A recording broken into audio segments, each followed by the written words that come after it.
C'est une catastrophe absolue. Et je ne suis pas sûr qu'on soit totalement conscient de ce qui est en train de se passer. Les chiffres. On a lancé cette année 3 fusées européennes. SpaceX seul en a lancé 60. Donc on n'est plus dans 10%, 20%, oui. On est dans les ordres de grandeur. Ce qui vient de se passer, juste pour rentrer un tout petit peu dans le détail, Vega C, c'est un peu le lanceur léger de l'Europe. Ariane 5 arrive en bout de course, il va y avoir encore 2 lancements en 2023. Ariane 6 qui était promise à plus de 6 ans, 7 ans, 8 ans de retard, donc ne sera au mieux lancée qu'à la fin 2023 et on peut craindre que ça soit même encore plus tard. On touche du bois. Donc pendant une année entière, l'Europe n'a aucun accès au spatial. Alors déjà qu'on était d'une naïveté crue lorsque nous, Français, avons lancé 2 satellites espions avec Soyouz, c'était CSO1, CSO2. Maintenant, CSO3 qui devait être lancé, on va être probablement obligé de le lancer avec SpaceX.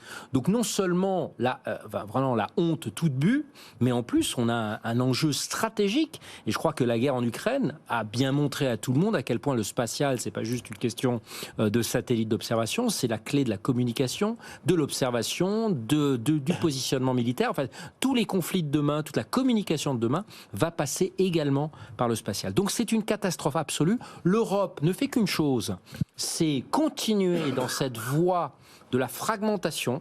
L'ESA, qui est l'Agence spatiale européenne, remplie de gens très talentueux, mais aujourd'hui qui travaillent avec une règle du retour géographique qui fait que, en fait, on saupoudre. Il n'y a aucun courage politique. Mais là, je suis en colère parce que si des politiques peuvent être mauvais, bon, eh bien, la prochaine fois, aux prochaines élections, on ne vote plus pour eux. Mais là, c'est toute l'Europe et toute la population d'Europe qui handicape pour les 10, 20, 30 ans à venir. Il n'y a aucun courage à réformer ça. On a une agence spatiale, on a des agences spatiales nationales, on a l'Union européenne avec Thierry Breton qui crée sa propre agence, qui en plus est dupliquée parce que la plupart des agents ne veulent pas partir à Prague. Donc en fait, on a une triple localisation. Enfin, c'est l'Europe qui se tire des balles dans le pied seule. C'est la caricature de l'Europe, à ton avis ? C'est la caricature des institutions bureaucratiques européennes. L'idée européenne, elle est plus importante que jamais. Bien sûr, elle est très belle. Mais le 1er novembre, la Chine a maintenant mis en place sa propre station spatiale. C'est la seule à le faire. Sinon, il y a les États-Unis courent en tête, notamment avec SpaceX, mais pas que. Ils reviennent sur la Lune avec Artemis. Alors nous, on doit être très fiers de Thomas Pesquet,